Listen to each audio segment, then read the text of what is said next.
And here's some of the tactics. Gaslighting. I don't know if y'all were too young, except for a couple of us maybe here. Back in the 30s, there was a play called Gaslighting, and then in the 40s, they made it into a movie. Remember? And it was a big deal. I mean, it was a smash hit and all this stuff. But gaslighting, basically, the plot, if I remember it correctly, was the husband was trying to make the wife feel like she was crazy. And they used gas lights. If you remember, before we had light bulbs, they had gases in, lines in houses. I'm surprised they don't all burn down. But anyway, and so what he would do is the gas would be at a certain level normally, and then he would turn it down. And she would say, "Why are the lights turned down so much?" And he would say, "The lights aren't turned down. It's the same as it's always been." And then, of course, he'd turn it back. And he'd turn it back. And so she began, of course, questioning her sanity. Right? You can still find that movie on probably Netflix or somewhere. But gaslighting, like I said, I just did a course on this. Actually, I've got a thing at the very end I'm going to share with you, because I think we're going to have time that expands on the gaslighting a little bit more. But essentially, saying things, doing things, denying, lying, and so forth, and then saying, "Oh, you're crazy. You didn't. I never said that. You didn't. Oh, you're blowing that way out of proportion. Where did that come from? I wasn't even there. You got cocaine dripping from him. No, I haven't used it." Okay, sorry. Gossiping, folks that have a pattern of gossiping can be considered toxic too. And that can be, sometimes that's for attention, sometimes that's to put other people down so they can feel better about themselves. And of course, the thing about gossiping, we know we're not supposed to gossip, right? The thing about gossiping is, if today they're gossiping about your neighbor, tomorrow they're gossiping to your neighbor about you. So keep that in mind. Again, be careful who you share personal stuff with, right? Because folks that tend to have that narcissistic streak, which most of these do that are toxic, will use it as a weapon. Especially if they're not getting what they want. So careful. Passive aggressive comments, the little under the breath little comments and backhanded compliments. Yeah, well, it's too. Yeah. Oh, congratulations on the promotion. Yeah, it's too bad they didn't give it to you last year. Think that knife in a little bit. And watch out. Just some people undermine other people too. They'll do what they can to interfere with your success. Triangulation. This is a good one to keep in mind too. And you may have seen this with some people. It's like they won't deal with you directly. So what they'll do is they'll bring in a third party, to try to get their point across and to manipulate you and get you to do, what they want you to do indirectly. Someday I'll tell you about my mother.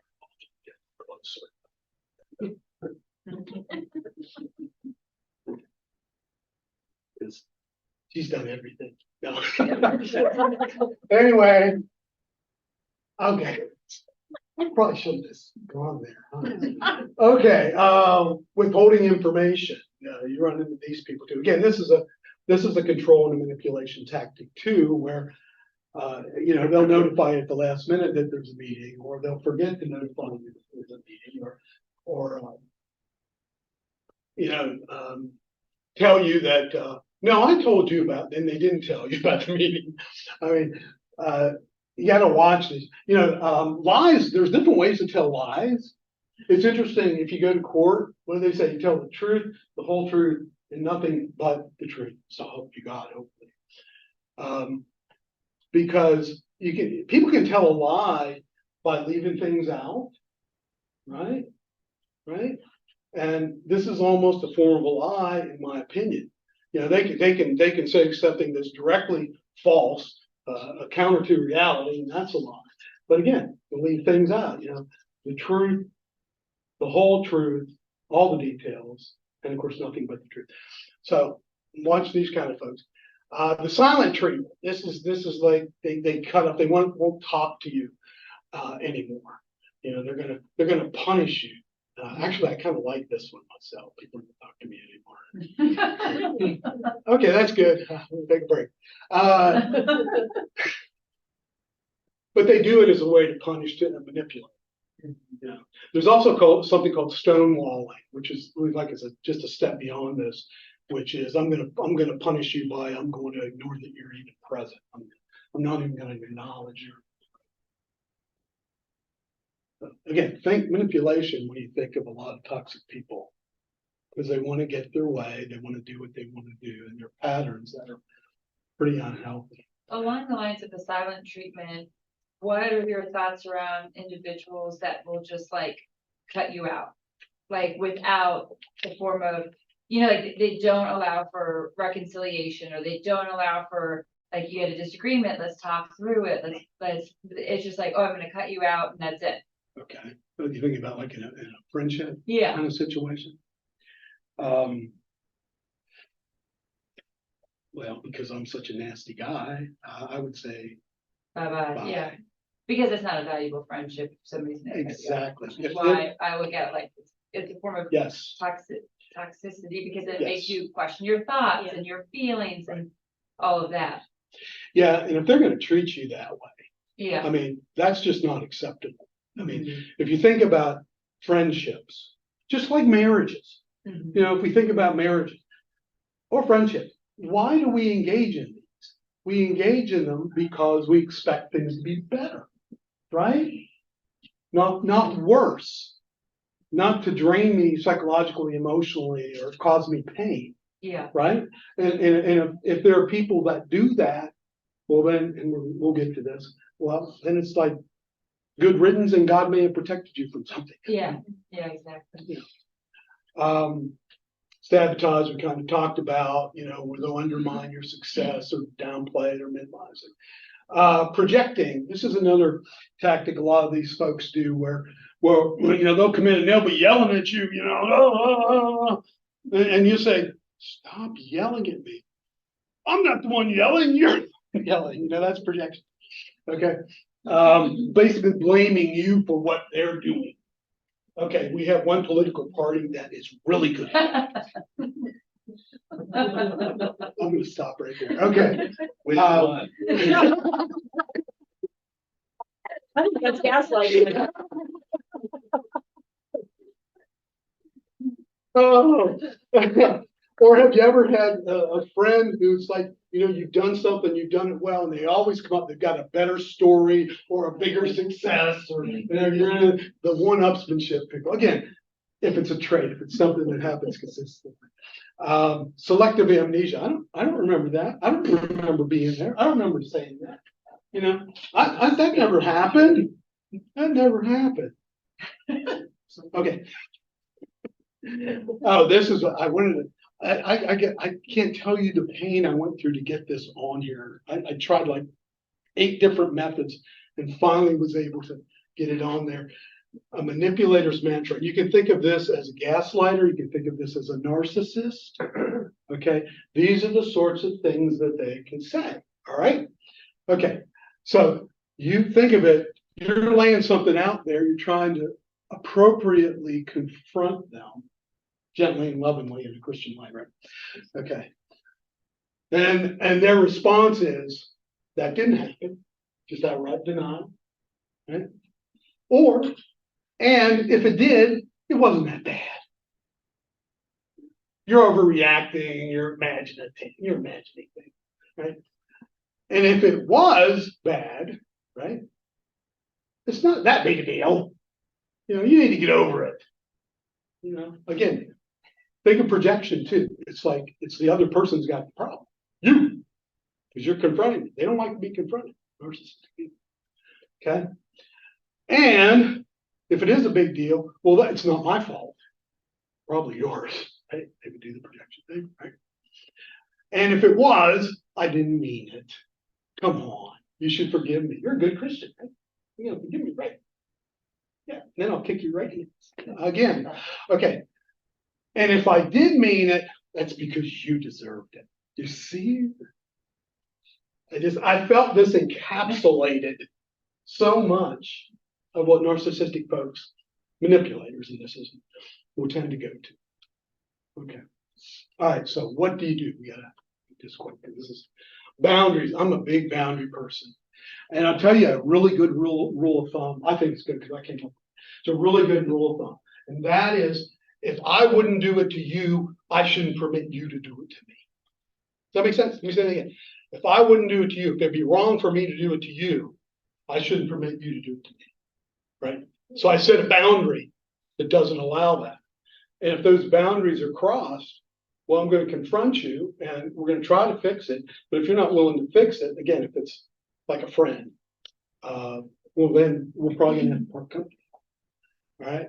So set boundaries. Boundaries are good. Boundaries are good. It protects you. Think about children. Think about the boundaries you set with your children, and maybe the friendships you're allowed to have, you allow them to have or not have, right? Or places that they're allowed to go or not go, or behaviors that you expect, or what have you. You set boundaries all the time with family. It's healthy. We need to do it with other people too, right? Now that doesn't mean we shouldn't, understand other people have issues, and if we can help them, I'm not saying we shouldn't help them, right? But what I'm saying is, as I said earlier, there's some people that are so far beyond our ability that we're not going to help them because they're not interested in helping themselves. Limit contact. This is a really good one with family because, yeah, you're going to see, I'm picking on the aunts tonight, Aunt May, at Christmas, right? Because she's always there and she's so negative, et cetera, et cetera.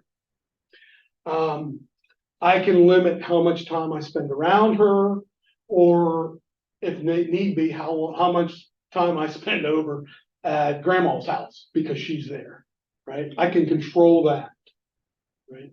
Can't cut her out completely because, I can't say to grandma who I love and loves me, I'm not coming because Aunt May's there, can't do that. But I can set those kind of limits. And then sometimes this has to do too with friends and family members, of course, where you limit, because some people just burn your phone up too, especially now with all the cell phones, right? They'll just burn your phone up, they'll send you text after text or whatever, they just, and you just tell them, guess what? After 10 o'clock, I'm not answering the phone, right? Right? After 8 o'clock, I'm not doing any business, not responding to any business text, whatever. And I don't start responding to anything until after 9 o'clock in the morning or whatever, But set limits. Think about what works for you and what is healthy, because this is about self-care as much as anything else. That's why it's got self-compassion. Think about it. And again, use that rule of thumb. Would it be reasonable for me to be calling them at 11:30 at night because they need something at 7:30 in the morning? And if that's not, it wouldn't be reasonable for me to do it. Well, it's not reasonable for them either. There's a saying, here's another one for you. Your lack of planning does not constitute my emergency. Your lack of planning does not constitute my emergency. I used to have people come into my office and they needed a drug evaluation, right? For the next day. Not happening. No. That's actually happening. Okay. Maintain your perspective. Remember, their toxic behavior is not a reflection of who you are. This is them. It's their issue. These are things that are unresolved in them. And we might have sympathy for them and feel sorry that they have those things, but they're not, again, mine to correct, right?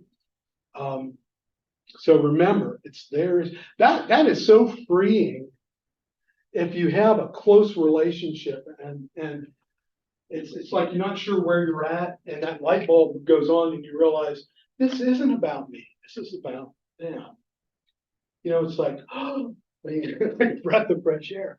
So maintain your perspective. Stay calm, and this is consistent, of course, with pretty much anything that we talk about. Control your emotions, and some of you probably heard me say this before because I came up with this 30 years ago.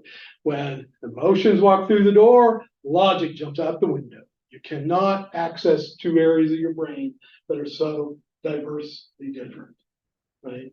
So if you ever deal with someone that's real emotional, you cannot reason with them because their ability for rational thought controlled in the frontal lobes isn't happening. It's just not going to happen, right? So if you can stay calm, then you can make better choices and you can enforce your boundaries, right? Keep those boundaries. And also remember, there are other people that you do have in your life that are healthy, right? And access those, talk to those folks. Get support from those people in the family, maybe a professional, maybe one of the pastors. Feel free to do that. And we're gonna be opening up with the counseling center. I think there's gonna be a lot more opportunities to do that sort of thing. Practice empathy, again, with caution, right? Again, we can feel for these people because a lot of them are damaged, a lot of them are wounded. They may have come from horrible family backgrounds. We just don't know. So be gentle with them, but that doesn't mean you don't set your boundaries, you don't enforce them, you don't limit their access to you. Okay. All right. It's about through, I think. All right. So avoid engaging in the drama. This is kind of another summary. Practice assertiveness because boundaries are assertive, right? Certain boundaries, right? Detach emotionally, right? Talk about maintain your calm. Get support and consider cutting ties. And these are some people, and this will happen with family members too, where it's just like it's gone too far, it's happened too consistently. I have got to cut, and I've had people who have had to cut grandparents out of their lives because of their toxicity and the effects they were having on their children. Because the people were their thought process was so twisted, they were so negative, they were so critical of the parents to the children. It's just, they just reached a point where it says, we just can't have you be part of it. That is hard to do. And don't get me wrong, if you set boundaries, if you set some limits and so forth, sometimes you're going to feel pain. And sometimes you're going to feel guilt. And guess what? You can feel guilty even if you do something right. Keep that in mind. We're not talking about conviction here. We're talking about guilt. All right. Guilt is not from God. So keep that in mind, but still do the boundaries. And there's a little note there, footnote there. Remember that your mental and emotional well-being is paramount. And this isn't just for you, but it's also for your spouse and also the effect it has on your children. Remember, everything we do affects those we love that are close to us. Right? So make sure you take care of yourself, prioritize your needs. It's that old thing, like you're in the aircraft, right? And you get the oxygen drop down, you've got a child, make sure you put yours on first. That way you're there to be for your kids and make sure they're taken care of. All right. I threw this as an extra. Let me do this real quick. Okay. This is just, there's something called the Dunning-Kruger effect. Have you ever run into people that are just really, really confident and they really don't have a clue about what they're doing? You ever run into anybody like that? Okay, it's like that. Oh, I got that covered. I can do that. They've never done it before. They just arrived on the job site, right? I got this covered. Well, there's something called the Dunning-Kruger effect, and you can look this up if you're interested. But what they found, what researchers have found, is that people with the lowest competence often have the highest confidence, right? And the people that actually are expert, that they really have high competence, often don't have the confidence. Isn't that interesting? The Dunning-Kruger effect. There was another thing, I didn't put it up here, but it reminded me of politicians. This does too, by the way. But there was a research. This was in Forbes magazine in 2012, and basically what it was, it said that people with power. The more power they get, the more they overestimate their competence. Scary, really, we think about. Okay. All right, and of course, this is where we began. I'm gonna just wrap this up. It's just a summary, right? Remember these people, these toxic people. Be cautious, protect yourself, right? And that's probably nasty too. Let's